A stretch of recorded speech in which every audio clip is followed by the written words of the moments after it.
Dear students, Calicut യൂണിവേഴ്സിറ്റിയുടെ BA ഹിസ്റ്ററിയുടെ 6th സെമസ്റ്ററിൻ്റെ ഒരു പേപ്പറാണ് ജെൻഡർ സ്റ്റഡീസ്. അതിൻ്റെ രണ്ടാമത്തെ മൊഡ്യൂളാണ് നമ്മൾ നോക്കുന്നത്. ഇനി നമുക്ക് എന്താണ് വിഡോഹുഡ് എന്ന് നോക്കാം. 1856 വിധവാ വിവാഹ നിയമം നിലവിൽ വന്നത്. ഇതനുസരിച്ച് വിധവാ വിവാഹം നിയമപരമായിട്ട് അനുവദനീയമാകുന്നത് വരെ ഇന്ത്യയിൽ വിധവാ വിവാഹത്തിനെതിരെയുള്ള ഈവിൾ പ്രാക്ടീസസ്, അതായത് മോശമായ രീതികളെല്ലാം നിലനിന്നിട്ടുണ്ടായിരുന്നു. ഉയർന്ന ജാതി ഹിന്ദുക്കൾക്കിടയിൽ ഇത് ഒരു സാമൂഹിക തിന്മയായിട്ടായിരുന്നു കണ്ടിട്ടുണ്ടായിരുന്നത്. ഒരു സ്ത്രീ തൻ്റെ ഭർത്താവിൻ്റെ മരണശേഷം സാമൂഹികമായി ബഹിഷ്കരിക്കപ്പെട്ട അവസ്ഥയിലായിരുന്നു കഴിഞ്ഞിട്ടുണ്ടായിരുന്നത്. ഭർത്താവിൻ്റെ മരണത്തിൽ ഒരു വിധവ അവരോടൊപ്പം മരണം വരിക്കുകയും വിവാഹാവസ്ഥയുടെ പ്രതീകങ്ങളായിട്ടുള്ള വളകൾ, മംഗളസൂത്രം, കറുത്ത മുത്തുകളുള്ള മാല, നെറ്റിയിലെ കുങ്കുമത്തിൻ്റെ അടയാളം ഇവയൊക്കെ നീക്കം ചെയ്യുകയും ചെയ്യണമായിരുന്നു. ലളിതമായ ഭക്ഷണ രീതികൾ, അതും ചെറിയ അളവിൽ മാത്രമേ കഴിക്കാൻ പാടുണ്ടായിരുന്നുള്ളൂ. വിധവയായ സ്ത്രീ ലളിതമായ വെള്ള നിറത്തിലുള്ള സാരി ധരിക്കുകയും നഗ്നമായ തറയിൽ ഒരു വൈക്കോൽ പായിൽ ഉറങ്ങുകയും വേണമെന്നുള്ള നിയമം നിലനിന്നിട്ടുണ്ടായിരുന്നു.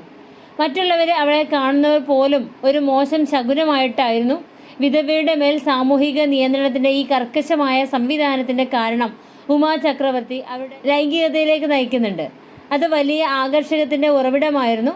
അവരുടെ ഭർത്താവിലൂടെ ഒരു സ്ത്രീ പ്രത്യുൽപാദനത്തിന് കഴിവുള്ളവളായിട്ട് കണക്കാക്കപ്പെട്ടു. ഭാര്യ എന്ന നിലയിൽ അവരുടെ ലൈംഗികത മംഗളകരമായിട്ട് കണക്കാക്കപ്പെട്ടു. എന്നാൽ അവൾക്ക് സമൂഹത്തിൽ ഇടം നൽകിയ ലൈംഗികത തന്നെ വിധവയായപ്പോൾ അവൾക്ക് ശാപമായിട്ട് മാറി.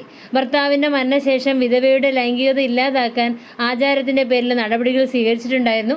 ഒരു വിധവയുടെ പുതിയ പദവി അടയാളപ്പെടുത്താൻ അതിനനുസരിച്ചുള്ള ചടങ്ങുകൾ നിലനിന്നിട്ടുണ്ടായിരുന്നു. അപമാനകരമായുള്ള ചടങ്ങിന് വിധേയരാകാൻ വിധവയുടെ മേൽ കടുത്ത സമ്മർദ്ദം ചെയ്യപ്പെട്ടു. വിധവകളുടെ ഈ നിർബന്ധ പീഡനത്തെ ഉമാ ചക്രവർത്തി എതിർക്കുന്നുണ്ട്. അവരുടെ അഭിപ്രായത്തിൽ ബ്രാഹ്മണരാണ് ഇത്തരം നിയമങ്ങൾ കൊണ്ടുവന്നത്.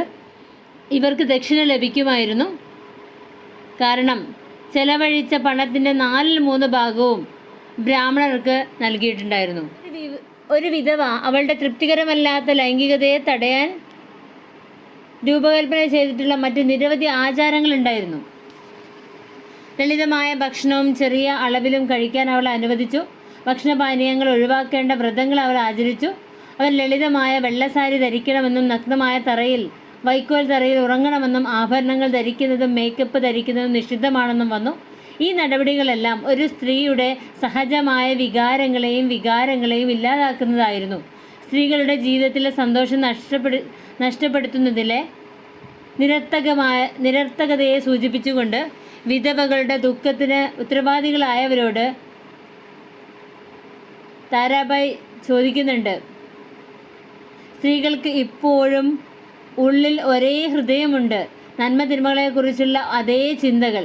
പുറം നഗ്നമാകുന്നതുവരെ നിങ്ങൾക്കത് ഒഴിവാക്കാം, പക്ഷേ നിങ്ങൾക്കത് ചെയ്യാൻ കഴിയില്ല. ഉള്ളിലേക്ക് അത് ചെയ്യാൻ കഴിയുമോ? അതായത് ഈ ഡ്രസ്സും അലങ്കാരങ്ങളൊക്കെ ഒഴിവാക്കിയാലും തെറ്റിലേക്ക് പോകുന്ന സ്ത്രീകൾക്ക് തെറ്റിലേക്ക് പോവാം. അപ്പോൾ ഇത്ര കർശനമായ നിയന്ത്രണങ്ങളിൽ ഒരു പൊരുളുമില്ല എന്ന് അവർ പറയുന്നുണ്ട്. ശൈശവ വിവാഹം എന്ന ആചാരം ബാലവിധവകളെയും സൃഷ്ടിച്ചു.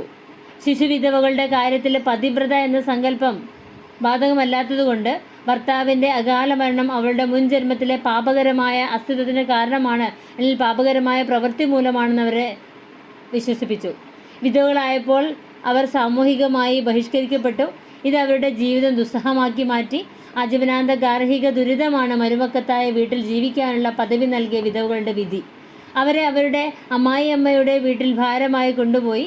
പല സന്ദർഭങ്ങളിലും അവരെ തിരക്കേറിയ തെരുവുകളിലേക്കോ വിശുദ്ധ സ്ഥലങ്ങളിലേക്കോ ഉപേക്ഷിക്കപ്പെട്ടു. അവിടെ അവർക്ക് നിസ്സാര ജോലികൾ ചെയ്തുകൊണ്ട് ഉപജീവനം നടത്തേണ്ടി വന്നു. അവരിൽ പലരും വേശ്യാവൃത്തിയിലേക്കും ഭിക്ഷാടനത്തിലേക്കും തിരിഞ്ഞു.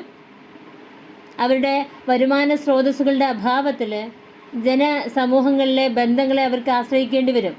താഴ്ന്ന ജാതിയിൽപ്പെട്ട ഒരു മാന്യ കുടുംബത്തിനും അവളെ വേലക്കാരിയായി ലഭിക്കില്ല. സത്യസന്ധമായ ജീവിതം നയിക്കാൻ കഴിയുന്ന ഏതൊരു കലയെയും കുറിച്ച് അവൾ പൂർണ്ണമായ അജ്ഞയാണ്. എന്നാൽ അവൾ ധരിക്കുന്ന ഒറ്റ വസ്ത്രം,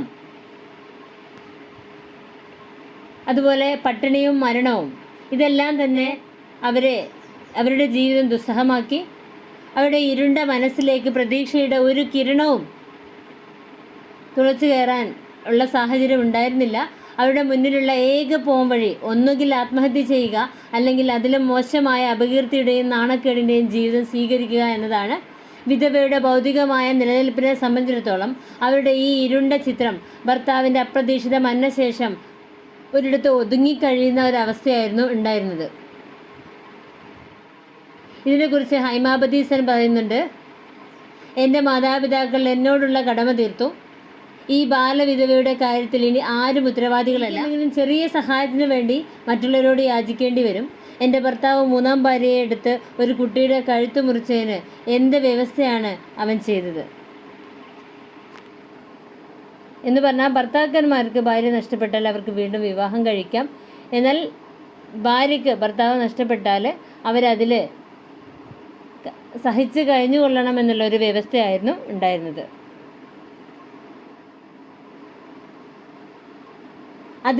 അതിജീവനത്തിനായുള്ള ഒരു വിധവയുടെ പോരാട്ടത്തെക്കുറിച്ചുള്ള ഈ വിവരണം ഒരു വിധവയ്ക്ക് അനുഭവിക്കേണ്ടി വന്ന കഠിനമായ ജീവിതത്തിൻ്റെ പശ്ചാത്തലത്തിൽ നമുക്ക് മനസ്സിലാക്കാൻ പറ്റണം. പുത്രനില്ലാത്ത വിധവകളോട് പ്രത്യേകിച്ച് ബാലവിധവകളുമായിട്ട് ഈ ദുഷ്പ്രവണത ബന്ധപ്പെട്ടിട്ടുണ്ട്. കുട്ടികളില്ലാത്ത യുവ വിധവകളുടെ പരിപാലനം ഒരു ഭാരമായിട്ട് കണക്കാക്കപ്പെടുന്നുണ്ട്. കാരണം അവർക്ക് ജീവിതകാലം മുഴുവൻ അവരുടെ പരിപാലനം നൽകേണ്ടി വന്നു. നിലനിൽപ്പിന് യാതൊരു മാർഗവുമില്ലാതെ വിധവയ്ക്ക് വീട്ടുജോലികൾ ഏറ്റെടുക്കാൻ വിധിക്കപ്പെട്ടവളായി മാറി. വിശ്രമമില്ലാത്ത അധ്വാനത്തിൻ്റെ ജീവിതത്തിൻ്റെ അപമാനവും സഹിച്ച് അവൾ ജീവിക്കേണ്ടതായിട്ട് വന്നു. കൂട്ടുകുടുംബത്തിൽ അടിക്കടിയുള്ള ഗർഭധാരണങ്ങളും പ്രസവങ്ങളും തുടർന്നുള്ള ശിശുപരിപാലനവും വിധവകളുടെ അധ്വാനത്തെ വളരെയധികം ആവശ്യക്കാരാക്കി മാറ്റി. ബാലവിധവയും ശാരദാസദനിലെ അന്തേവാസികളുമായുള്ള ഗോദൂബായുടെ ജീവിതകഥ. അവരുടെ അമ്മായിയമ്മയുടെ വീട്ടിലൊരു ബാലവിധവയായിരുന്നപ്പോൾ വീടും കൃഷിയിടവും രണ്ടും വലിയ സംരംഭങ്ങൾ എങ്ങനെ കൈകാര്യം ചെയ്യണമെന്ന് വ്യക്തമാക്കുന്നു. വീട്ടുജോലികൾ ഒരു വിധവയ്ക്ക് അസഹനീയമാണെങ്കിൽ പോലും അവൾക്ക് മറ്റു വഴികളില്ലായിരുന്നു. അവൾക്ക് കുറച്ച് പരിശീലനം ലഭിച്ചിട്ടുണ്ടായിരുന്നു. വിധവകൾക്കും അനാഥരായ പെൺകുട്ടികൾക്കുമായിട്ടൊരു ഭവനം തുടങ്ങുക എന്ന ഉദ്ദേശത്തോടെ മഹാരാഷ്ട്രയിലെ സാമൂഹിക പരിഷ്കർത്താക്കളായ കാർവെ യുവവിധവയായ പാർവതി അത്താവലെയോട് ചോദിച്ചു, ഞാൻ വിധവകൾക്കായിട്ട് ഒരു വീട് തുടങ്ങിയാൽ അതിനോട് ബന്ധപ്പെട്ട് നിങ്ങൾ എന്ത് പ്രവർത്തനങ്ങൾ ചെയ്യാൻ തയ്യാറാണ്? നിങ്ങൾ ഹോം തുടങ്ങിയാൽ ഞാനൊരു പാചകക്കാരൻ്റെ സ്ഥാനം സ്വീകരിക്കും. എനിക്ക് മറ്റൊന്നും ചെയ്യാൻ അറിയില്ല എന്നായിരുന്നു ആ യുവ വിധവയുടെ മറുപടി. അത്രത്തോളം അവർ പരീക്ഷണങ്ങളെയും സങ്കടങ്ങളെയും അതിജീവിച്ച് ജീവിക്കുന്ന ഒരു സാഹചര്യത്തിലായിരുന്നു കാർവയുടെ ഈ ഒരു ഉദ്യമം നടന്നിട്ടുണ്ടായിരുന്നത്. ശാരീരിക അസ്തിത്വത്തിനായുള്ള ആശ്രിതത്വം, വീട്ടുജോലി ഒഴികെയുള്ള ഒരു നൈപുണ്യവും അവർക്ക് അറിയില്ല എന്നുള്ളതും വിധവകളുടെ ജീവിതം വളരെ ദുസ്സഹമാക്കി മാറ്റി. മദ്രാസ് പ്രസിഡൻസിയിലെ സാമൂഹിക പരിഷ്കർത്താവായ സിസ്റ്റർ സുബ്ബലക്ഷ്മി സാക്ഷ്യപ്പെടുത്തുന്നു, ഒരിക്കലും ഭാര്യമാരല്ലാത്തവരോ ആൺമക്കളുടെ അമ്മയാകാൻ കഴിയാത്തവരോ ആയ മിക്ക വിധവകളും രാവിലെ മുതൽ രാത്രി വരെ പട്ടിണിയുടെ വക്കിൽ ആരിൽ നിന്നും ഒരു വാക്കുപോലും പറയാതെ വീട്ടുജോലി ചെയ്യുന്ന അവസ്ഥയിലായിരുന്നു ഉണ്ടായിരുന്നത്. മഹാരാഷ്ട്രയിൽ നിന്നുള്ള സാമൂഹിക പരിഷ്കർത്താവായ പണ്ഡിറ്റ് രമാബായി വിധവകളുടെ സാമ്പത്തിക ആശ്രിതത്വം അവരുടെ ജീവിതകാലം മുഴുവൻ അലട്ടാനുള്ള ഒരു കാരണമാണെന്ന് തിരിച്ചറിഞ്ഞിട്ടുണ്ട്.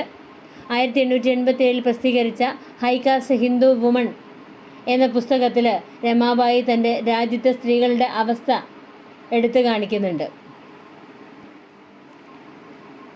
ഈ ഒരു അവസ്ഥ മെച്ചപ്പെടുത്തുന്നതിൻ്റെ ആവശ്യകതയെക്കുറിച്ച് അവർ പറയുന്നുണ്ട്.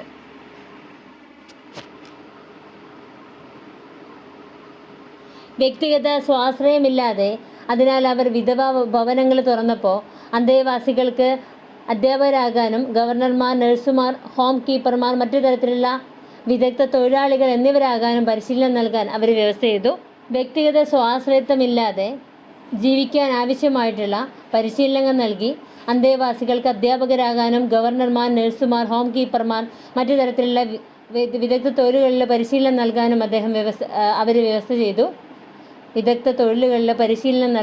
അവർ വ്യവസ്ഥ ചെയ്തു. മഴപുരാൻ്റെ രചയിതാവായ രസുന്ദരി ദേവി തൻ്റെ ജീവിതാവസാനത്തിൽ മാത്രമാണ് താൻ വിധവയായതെന്ന് വിവരിക്കുന്നുണ്ട്. എന്നിട്ടും അവരുടെ വൈധവ്യം ലജ്ജാകരവും ദുഃഖകരവുമായിട്ടാണ് അവർ വിവരിക്കുന്നത്. അവർ തൻ്റെ വിധവയുടെ അവസ്ഥയെക്കുറിച്ച് ഇങ്ങനെ അഭിപ്രായപ്പെടുന്നുണ്ട്: 100 ആൺമക്കളുള്ള ഒരു സ്ത്രീ വിധവയായാലും അവളെ ജനങ്ങൾ ഏറ്റവും നിർഭാഗ്യവതിയായിട്ട് കണക്കാക്കുന്നുണ്ട്. നിങ്ങൾ വിധവയാണെന്ന് അവർ എപ്പോഴും നിങ്ങളോട് പറയാൻ ആഗ്രഹിക്കുന്നുണ്ട്. ഒരു വിധവ എന്ന നിലയിൽ സ്വന്തം അനുഭവത്തിൽ നിന്നുണ്ടായ വളരെ വസ്തുനിഷ്ഠമായ ഒരു അഭിപ്രായം സ്ത്രീകളുടെ വെളിപ്പെടുത്താനാവാത്ത വിധവയെക്കുറിച്ചുള്ള ഒരു ഉൾക്കാഴ്ച നൽകുന്നുണ്ട്. വാർദ്ധക്യത്തിലെ വൈധവ്യം വിവാഹിതയായ ഒരു സ്ത്രീയുടെ ജീവിതത്തിലെ സ്വാഭാവികമായിട്ടുള്ള ഒരു അവസ്ഥയാണ്. 1829 സതി നിർത്തലാക്കിയത് സ്വാഭാവികമായും ലിംഗഭേദവുമായി ബന്ധപ്പെട്ട സംവാദങ്ങളുടെ മുൻനിരയിലേക്ക് നമുക്ക് എടുത്തു കാണിക്കാവുന്ന ഒരു നേട്ടമാണ്.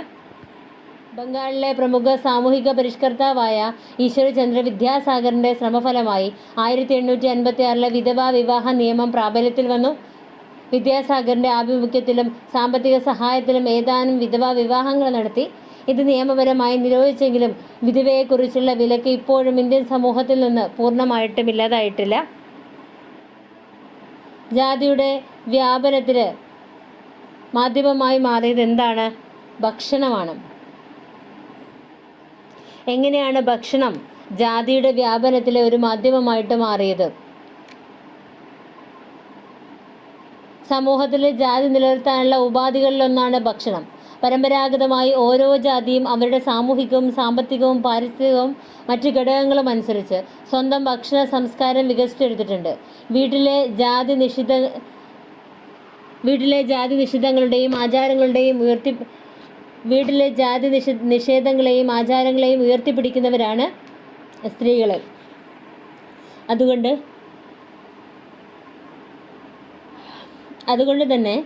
അതുകൊണ്ട് തന്നെ വരും തലമുറയ്ക്ക് ജാതി തിരിച്ചറിവിൻ്റെ അടിസ്ഥാന പാഠങ്ങൾ അവർ നൽകുന്നുണ്ട്. ജാതി സ്വത്ത് നിലനിർത്തുന്നതിൽ വിവാഹവും അനന്തരാവകാശവും ഒരു പ്രധാന പങ്ക് വഹിക്കുന്നുണ്ടെങ്കിലും സ്ത്രീകൾക്ക് അവയിൽ നാമമാത്രമായ പങ്കാണുള്ളത്. എന്നാൽ വീടിൻ്റെ സംരക്ഷകരെന്ന നിലയിൽ സ്ത്രീകൾ ജാതിയെക്കുറിച്ചുള്ള അവബോധം വരും തലമുറയ്ക്ക് നൽകുകയാണ് ചെയ്യുന്നത്. പുരുഷന്മാരെ അപേക്ഷിച്ച് സ്ത്രീകൾ ഭക്ഷണത്തിലെ ജാതി വിശുദ്ധി പരിപാലിക്കുന്നതിൽ കർശനമാണ്. വീടിന് പുറത്തിറങ്ങുമ്പോൾ പുറത്തുനിന്ന് ഒന്നും കഴിക്കാറില്ല. അതേസമയം സ്ത്രീകളെ പോലെ പുരുഷന്മാർ അത്തരം നിയന്ത്രണങ്ങൾ പാലിക്കുന്നതായി തോന്നുന്നില്ല. സ്ത്രീകൾ സ്വയം അല്ലെങ്കിൽ അവരെ ജാതിയിൽപ്പെട്ടവർ തയ്യാറാക്കാവുന്ന ഭക്ഷണം കഴിക്കുന്നത് വരെ പ്രത്യേകതയായിട്ടാണ് കരുതുന്നത്. ഇത് കുടുംബത്തിനുള്ളിലെ സ്വകാര്യ മണ്ഡലത്തിലെ ജാതി വിശുദ്ധി നിലനിർത്തുന്നതിൽ കാരണമായിട്ടുണ്ട്. ദലിത് സ്ത്രീകൾക്ക് സാധാരണ സ്ത്രീകളിൽ നിന്നും വ്യത്യസ്തമായിട്ട് അവരേക്കാൾ 3 ഇരട്ടി അടിച്ചമർത്തൽ അനുഭവിക്കേണ്ടി വന്നിട്ടുണ്ട്. ഇന്ത്യയിലെ ജാതി വർഗ ലിംഗ ശ്രേണികളുടെ ഏറ്റവും താഴെയുള്ള സ്ഥാനമാണ് ദലിത് സ്ത്രീകൾക്കുള്ളത്. കടുത്ത അസന്തുലിതാവസ്ഥയിലായ സാമൂഹിക സാമ്പത്തിക രാഷ്ട്രീയ അധികാര സമവാക്യങ്ങളുടെ ഫലമാണിത്. ദലിത് സ്ത്രീകൾക്കെതിരായ അതിക്രമങ്ങൾ വ്യാപകമായ ചൂഷണത്തിൻ്റെ വ്യക്തമായ തെളിവുകൾ അവതരിപ്പിക്കുന്നുണ്ട്. പുരുഷാധിപത്യ സമൂഹത്തിലെ പുരുഷന്മാരുമായുള്ള അധികാര ബന്ധത്തിൻ്റെ കാര്യത്തിൽ അവർ കീഴ്പ്പെടുന്നുണ്ട്. കൂടാതെ ജാതി അടിസ്ഥാനമാക്കിയുള്ള അവരുടെ സമുദായങ്ങൾക്കെതിരെയും ദലിത് സ്ത്രീകൾ അവരുടെ ജാതിയുടെ പേരിൽ തൊട്ടുകൂടാത്തവരും ജാതി ഭ്രഷ്ടരുമായി പരിഗണിക്കപ്പെടുന്നതിനെതിരെ വിവേചനങ്ങൾ നേരിടുന്നുണ്ട്. സ്ത്രീ എന്ന നിലയിൽ ലിംഗവിവേചനം നേരിടുന്നു. കൂടാതെ വേതനത്തിലെ അസമത്വം മൂലം സാമ്പത്തിക ദാരിദ്ര്യം നേരിടുന്നു. ജാതി വർഗ ലിംഗ വിവേചനം ദലിത് സ്ത്രീകളുടെ അവരുടെ അടിസ്ഥാന മനുഷ്യാവകാശങ്ങൾ, പ്രത്യേകിച്ച് അന്തസ്സും സമത്വവും വികസനവും ആസ്വദിക്കുന്നതിൽ നിന്ന് തടയുന്നുണ്ട്.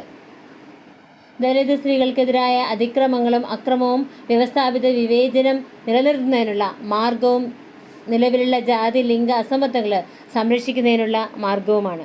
ജാതി വ്യവസ്ഥ ദലിത് സ്ത്രീകളെ അശുദ്ധിയായിട്ട് പ്രഖ്യാപിക്കുന്നു. അതുകൊണ്ട് തന്നെ തൊട്ടുകൂടായ്മയും അതിനാൽ സാമൂഹികമായി ബഹിഷ്കൃതവുമാണ് ഈ സ്ത്രീകളുടെ അവസ്ഥ. ഇത് സ്ത്രീകളുടെ മനുഷ്യാവകാശങ്ങളുടെ പൂർണ്ണമായ നിഷേധവും ലംഘനവുമാണ്. ബ്രാഹ്മണിക്കൽ പുരുഷാധിപത്യ വ്യവസ്ഥയിൽ ദളിത് സ്ത്രീകൾക്ക് പ്രബല ജാതി സ്ത്രീകളെ അപേക്ഷിച്ച് കൂടുതൽ ഇടമുണ്ടെന്ന് പറയപ്പെടുന്നുണ്ട്.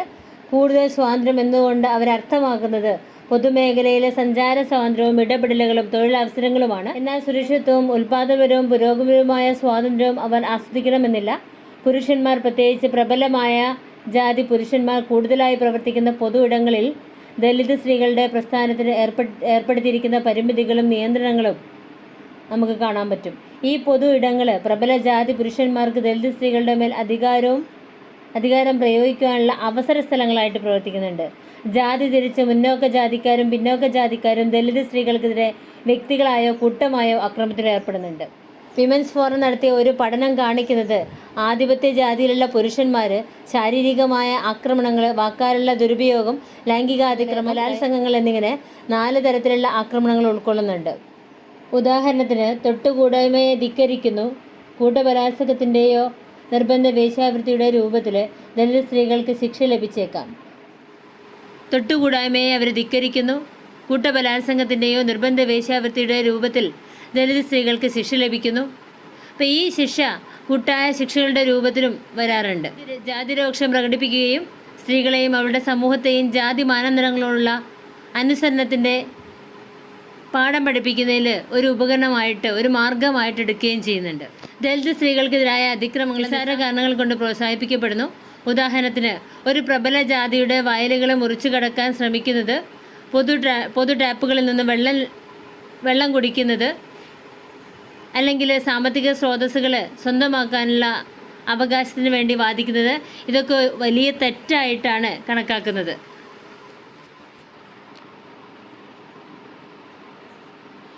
ബഹുമാനം അർഹിക്കാത്ത അവരുടെ ജാതിയുടെ താഴ്ന്ന അശുദ്ധ സ്വഭാവത്തിൻ്റെ ഫലമായിട്ട് ദലിത് സ്ത്രീകൾക്ക് എന്ത് തരത്തിലുള്ള ചൂഷണത്തിനും അക്രമത്തിനും അവകാശം പുരുഷന്മാർക്ക് നൽകുന്നു.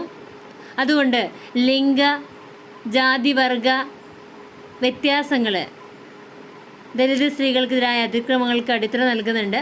അവരുടെ ഉയർന്ന ജാതി നില കണക്കിലെടുത്ത് ദലിത് സ്ത്രീകളുടെ ലൈംഗികത അല്ലെങ്കിൽ ശാരീരിക സമഗ്രതയിൽ അവർ കൈവെക്കുന്നു. ദലിത് സ്ത്രീകളെ ലൈംഗികമായിട്ട് ഉപയോഗിക്കുന്നു. ദലിത് സ്ത്രീകളുടെ ശരീരത്തിന്മേൽ അവർക്ക് അവകാശമുണ്ട്. ഉയർന്ന ജാതിക്കാരിൽ നിന്ന് ലഭിക്കുന്ന ലൈംഗിക ശ്രദ്ധയ്ക്ക് അവർ നന്ദിയുള്ളവരായിരിക്കണം. ജാതി പ്രത്യയശാസ്ത്രത്തിലെ ലൈംഗികാതിക്രമം മനസ്സിലാക്കുന്നത് അങ്ങനെയാണ്.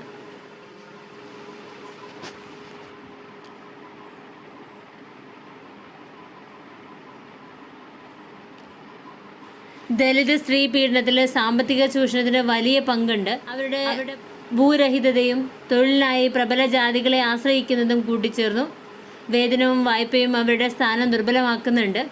ദലിത് കുഗ്രാമങ്ങൾ സാധാരണയായി പ്രധാന ഗ്രാമത്തിൻ്റെ അവസാനത്തിലോ ഗ്രാമപ്രദേശങ്ങളിലോ ആണ് സ്ഥിതി ചെയ്യുന്നത്. ദലിതർ താമസിക്കുന്നത് ചെറിയ കുടിലുകളിലാണ്. കുറച്ചുകൂടി മെച്ചപ്പെട്ട പാർപ്പിട സൗകര്യമുള്ള ചുരുക്കം ചിലർക്ക് പോലും ശുചിത്വം, വെളിച്ചം, സുരക്ഷിതത്വം, ശുദ്ധമായ കുടിവെള്ളം തുടങ്ങിയ അടിസ്ഥാന സൗകര്യങ്ങളില്ല. വെള്ളം മാത്രമല്ല, വീട്ടുജോലികൾക്കുള്ള ഇന്ധനവും കാലിത്തീറ്റയും ശേഖരിക്കാൻ സ്ത്രീകൾ മൈലുകളോളം നടക്കേണ്ടി വരും. നിർമ്മാണ സാമഗ്രികളുടെ ഭാരവുമായി സ്ത്രീകൾ നിർമ്മാണ സ്ഥലങ്ങളിൽ ജോലി ചെയ്യുന്നു.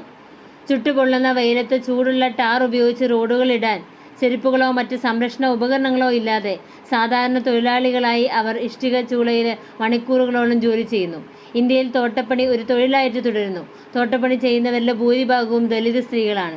അപമാനകരമായിട്ടുള്ള ഈ ജോലി ചെയ്യാൻ സ്ത്രീകൾ നിർബന്ധരാകുന്നു. ഇത് വിവേചനത്തിനും സാമൂഹിക ബഹിഷ്കരണത്തിനും കാരണമാകുന്നു. ഭൂരിഭാഗം സ്ത്രീകളും അസംഘടിത മേഖലയിലായതുകൊണ്ട് തൊഴിൽ നിയമങ്ങൾ നൽകേണ്ട സംരക്ഷണമോ ആനുകൂല്യമോ ഇവർക്ക് ലഭിക്കില്ല. അവർക്ക് സംഘടിക്കാനും മാന്യമായ വേതനം ആവശ്യപ്പെടാനും കഴിയാത്തതുകൊണ്ട്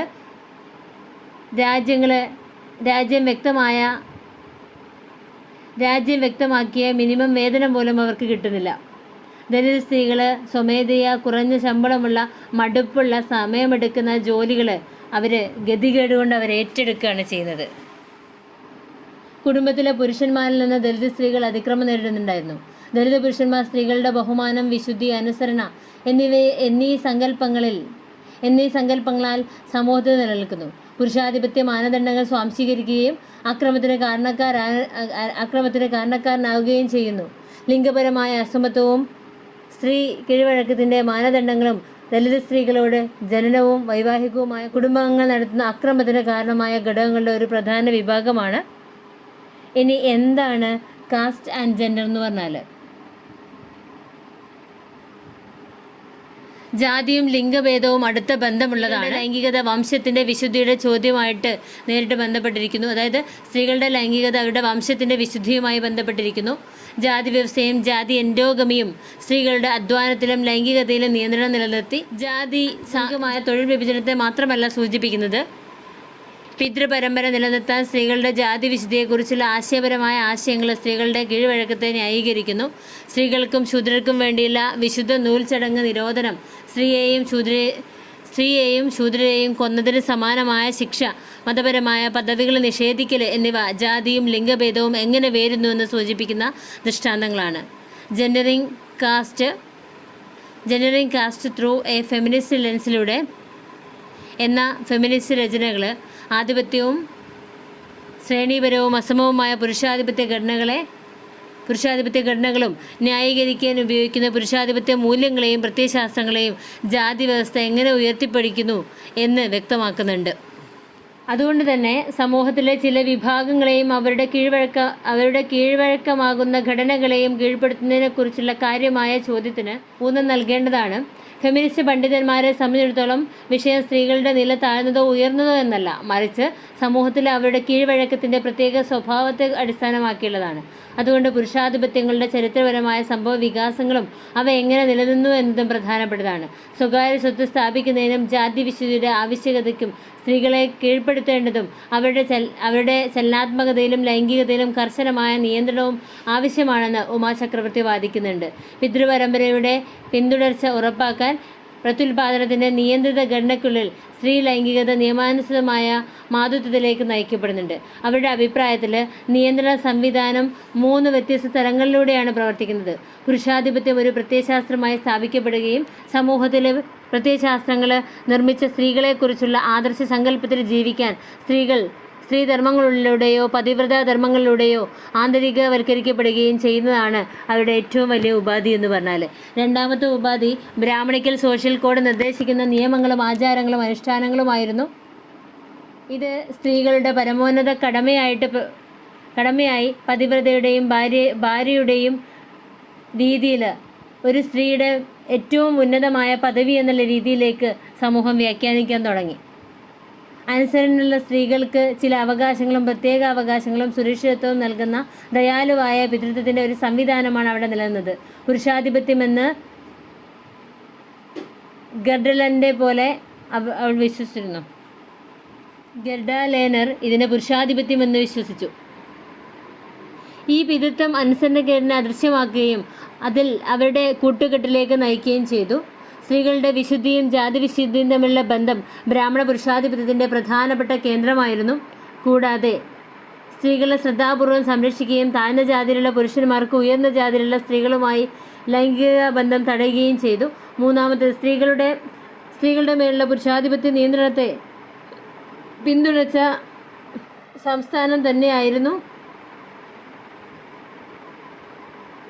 ഒരു പ്രദേശമായിരുന്നു.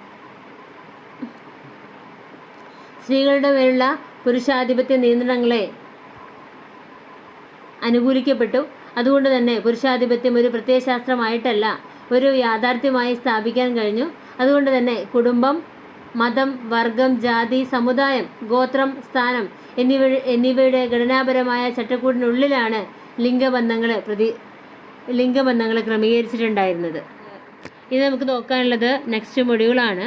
Woman in the fight for freedom and social justice in India realities.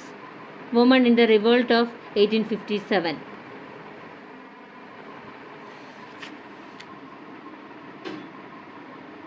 ഇന്ത്യയിലെ സ്വാതന്ത്ര്യത്തിനും സാമൂഹിക നീതിക്കും വേണ്ടിയുള്ള പോരാട്ടത്തിൽ സ്ത്രീകളുടെ പങ്ക്, അതാണ് നമുക്ക് ഈ ഒരു ഭാഗത്ത് പഠിക്കാനുള്ളത്. ഇന്ത്യയിലെ സ്വാതന്ത്ര്യത്തിനും